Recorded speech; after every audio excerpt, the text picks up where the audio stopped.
नमस्कार मंडळी, आत्ता वाजले आहेत आपल्या 10:50 झालेले आहेत आणि घरातल्यांचा निरोप घेऊन आपण चाललोय आता कोकणला. माझं सामान लोड केलं आहे गाडीत आणि आता निघूया पुढच्या प्रवासाला.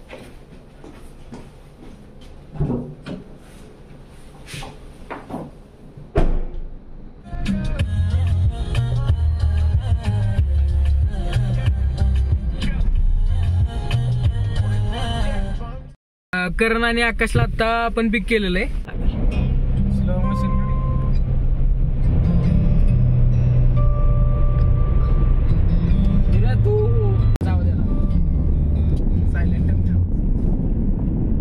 आता मेडागवडी गावाच्या पुढे आलोय आपण.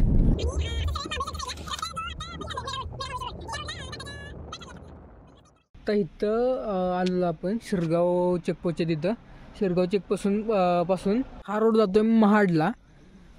हा रोड जातोय सरळ जो जातोय तो बानकोट किल्ल्याकडे जातो आणि हा रोड जो आहे हा जातोय दापोलीला. आणि आपण आलेलो आहोत इकडून सातारवरून या रोडनं आलेलो आहोत आपण. तर गाडी आपली आणि तसंच सरळ आपण आता जाणार आहे बानकोटला. The next day. मी प्रीतम, आकाश आणि सगळे आलो. आकाश, त्याच्या मागे एक करण आणि आत्ता सध्या आम्ही आहोत बानकोटच्या पायथ्याशी. आता इथं बानकोट आहे.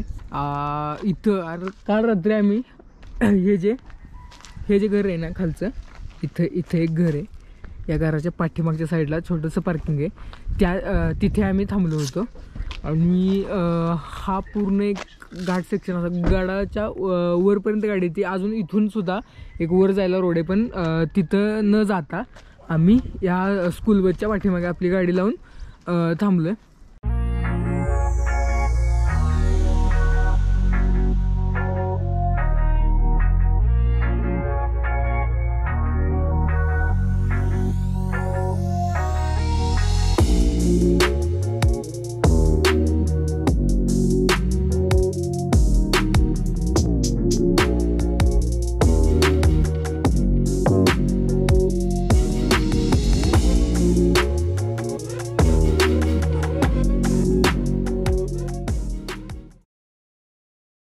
हा बानकोट आहे. हा गडाचं मेन प्रवेशद्वार आहे. इथून एंट्री केल्यानंतर आत बरंच काहीतरी बघायला, पण मला सुद्धा अजून माहीत नाही काय काय बघायला. आणि हे जे आहे हा पूर्ण आपला किनारा.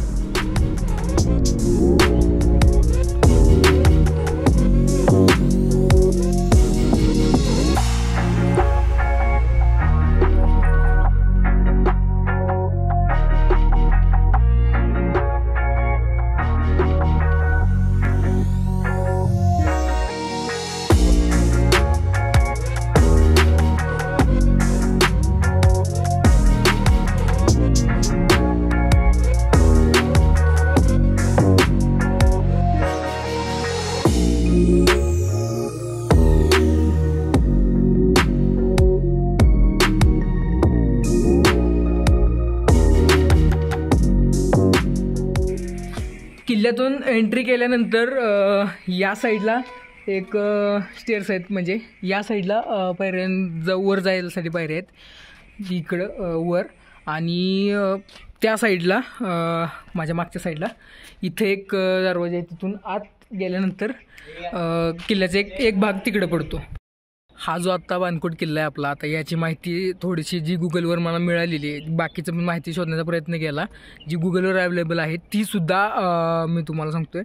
हे म्हणजे बानकोट किल्ल्याला ॲक्च्युली अजून दोन नाव आहेत. एक विक्टोरिया किल्ला आणि दुसरा आहे म्हणजे हिम्मतगड. हे नाव त्याच वेळी म्हणजे भरपूर लोक हिम्मतगड म्हणून ओळखतात, काहीजण बानकोट म्हणून ओळखतात. तर हा जो किल्ला आहे रत्नागिरी जिल्ह्यातील दापोलीपासून जवळपास 47 किलोमीटर अंतरावर असलेला हा किल्ला आहे.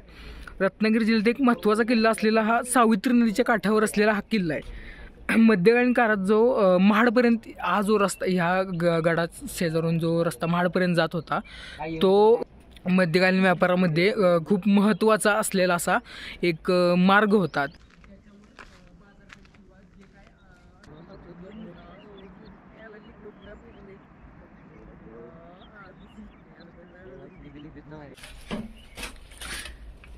किल्ल्याची एक ही बाजू एक आहे आपल्याला पाहण्यासारखी. या भागात इथे एक विहीर आहे, खाली विहीर होती जी की मुजवलेली आहे. त्यात मोठे दगड दगड टाकलेले आहेत. आणि सकाळी आल्या आल्या आपण इथंच पाहून जे दृश्य पाहत होतो समुद्रकिनाऱ्याचे ते इथूनच पाहत होतो. सुखाचे सण जे काय म्हणतात ना, ते इथं सकाळी पहाटे सूर्योदयाला पोचल्यानंतर अनुभवायला मिळते. कोकणातला हा माझा आजचा पहिला दिवस आहे. आपला एपिसोड 2 किंवा 3 भागांमध्ये येतील कोकणचे.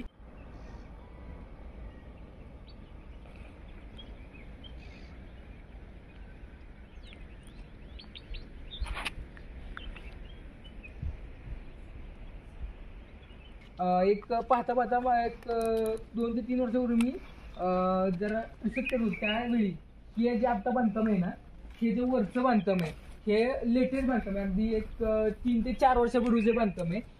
हा जो आहे हा पिलर आणि हा पिलर हे 3 पिलर फक्त जुने आहेत. बाकीचे हे 2 आणि जे गडावरचं हे बाकीचं बांधकाम दिसतंय तिथे झाडाचे झेंडा आहे ना, तिथे एक मंदिर आहे. त्या मंदिराचं भोवताचं पण बांधकाम आहे ते पूर्ण नवीन आहे. या किल्ल्यावर भरपूर जे बांधकाम झालेले ते 3 ते 4 वर्षापूर्वीच झालेले.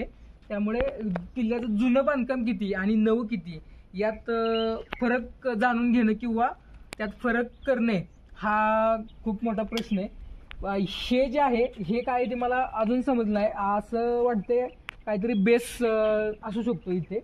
जेव्हा कान्होजी आंग्रेंकडे हा गड 1700 साली त्यांनी घेतला त्यावेळी कान्होजी आंग्रेंचा मुलगा आणि पेशव्यांमधील मतभेदामुळे पेशव्यांनी इंग्रजांशी मिळून या किल्ल्यावर हमला करून हा किल्ला काबीज केला. आणि हुकूमत चालली ही पेशव्यांपेक्षा जास्त इंग्रजांचीच या किल्ल्यावर. आणि त्यामुळे या किल्ल्याचं नावात रूपांतर करून इंग्रजांनी याचे नाव विक्टोरिया गड असं ठेवले. की जे आता तुम्हाला सांगत होतो ना ते हे मंदिर या मंदिराचे अवशेष आधी पूर्ण मोकळे होते. तुम्हाला हा जो आता स्क्रीनवर फोटो दिसतोय हा जुना फोटो आहे. हा कट्टा बांधण्याचा आधीचा. आणि हा जो आत्ता कट्टा आहे जो हे सगळं बांधकाम आहे ना हे आत्ता केलेलं बांधकाम आहे. जवळपास इथं हे मंदिर आहे कशाचं हे पूर्ण इथं 3 ते 4 वर्षापूर्वी इथं फक्त या मंदिराचे अवशेष होते. हे सगळं बांधकाम आहे हे नंतर करण्यात आलेले. झेंड्याच्या पलीकडच्या साईडला एक तोफ आहे. किल्ल्यावर एक असलेली ही एकमेव तोफ आहे जी की किल्ल्याच्या पश्चिम साईडला तिचं तोफ दर्शवते. ती तोफ बघूया आपण. आणि त्याच्यावर मला वाटतं साल सुद्धा त्याचं नमूद केलेलं असेल. तर त्या तोफ्याबद्दल काय माहिती भेटत असली तर ती पण घेऊया.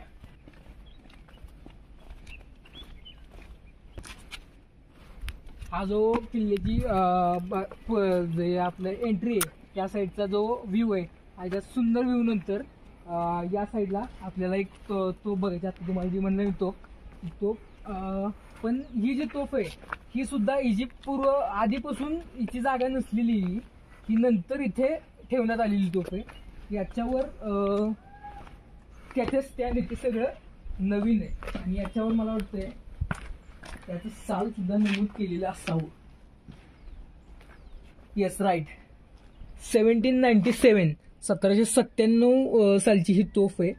पूर्ण दगडात असलेली म्हणजे अतिशय जड अशी असलेली ही तोफ आहे. आणि हिची आता जी इथं ही किल्ल्याच्या समोरील बाजूस आहे हिची ही मूळ जागा नाहीये. हिची मूळ जागा कुठे असेल किंवा या किल्ल्यावरील ही तोफ आहे का नाही हे सुद्धा सांगता येत नाही. अलीकडच्या काळात ती किल्ल्यावर आणण्यात आली असावी किंवा किल्ल्याच्या दुसऱ्या भागात असून पर्यटकांना इतिहास जाणकारांना ही दिसावी याच्यासाठी या भागात ठेवण्यात आले असावे.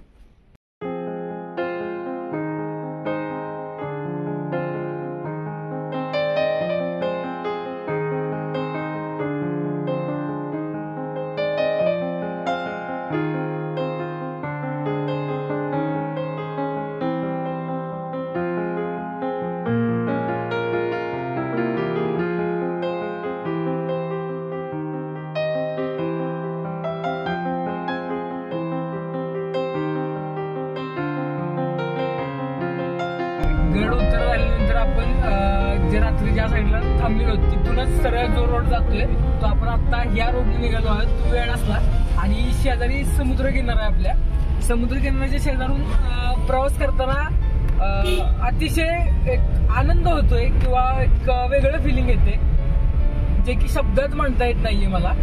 कारण हे रायडिंग माझं कोकणातील रायडिंग नाही माझं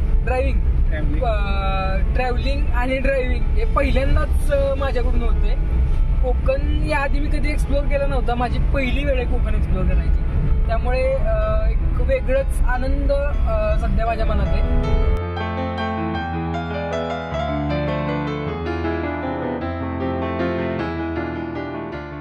आता वेळाच बीचला जायसाठी थांबलोय आम्ही इथं. इथं आधी चुकून आम्ही पुढे गेलो. आता पुढून परत रिटर्न येऊन इथं समुद्र किनाऱ्याचा बोर्ड इथं लावलेला. आमच्या निदर्शनास आला नाही त्याच्यामुळे आम्ही चुकून पुढे गेलो. आता पोहोचलोय आपण सध्या वेळास बीचला. हा जो माझ्या मागे तुम्ही पाहताय हा वेळास बीच आहे. आणि आता इथं आम्ही चौघं सोडलो. आमच्या चौघांव्यतिरिक्त आता इथं कोणीही नाहीये. एक बी सजीव नाही. एक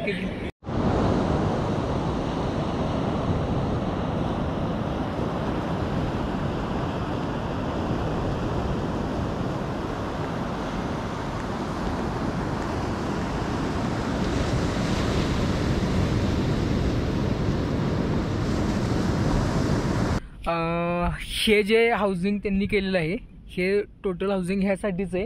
हे कासव पालन जे आहे समुद्री कासवांच्या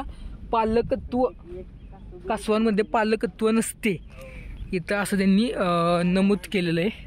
आणि हे पूर्ण कासवाचे 7 प्रजाती टोटल जगभरात आढळतात. तिथं त्यांनी थोडी माहिती देण्याचा प्रयत्न केला आहे. आणि ह्या हाऊसिंगमध्ये मला वाटतं कासव असतील. आता आपण आलेलो आहोत डिसेंबरमध्ये. आता लिहिलं होतं की घरटे क्रमांक 1 मध्ये जवळपास किती 102 अंडी 11 तारखेला म्हणजे 11 डिसेंबरच्या आसपास 102 अंडी कासवांनी दिलेली आहे. तिथे त्याचं लिहिलेलं. पण तिथं काय त्यांनी प्रत्येक गोष्टी प्रत्येक गोष्टीसाठी त्यांनी पाठी लावलेली. पाठी लावली त्याची. मला जर काही शंका असेल तर बघून घ्या. ह्या ज्या पाऊल खुणा आहेत ना हे एका पक्ष्यांच्या त्या प्रजातीचं नाव आत्ता मला आठवत नाहीये. पण ती कासवाची पिल्लं जी असतात ना ती कासवाच्या पिल्लांना उचलून घेऊन जायचं काम म्हणजे त्याची शिकार करण्याचं काम हे पक्षी करत असतात. त्यांच्याच ह्या पाऊल खुणा आहेत. हा आहे समुद्री खेकडा. आता तो आपल्या भीतीने आज जातोय.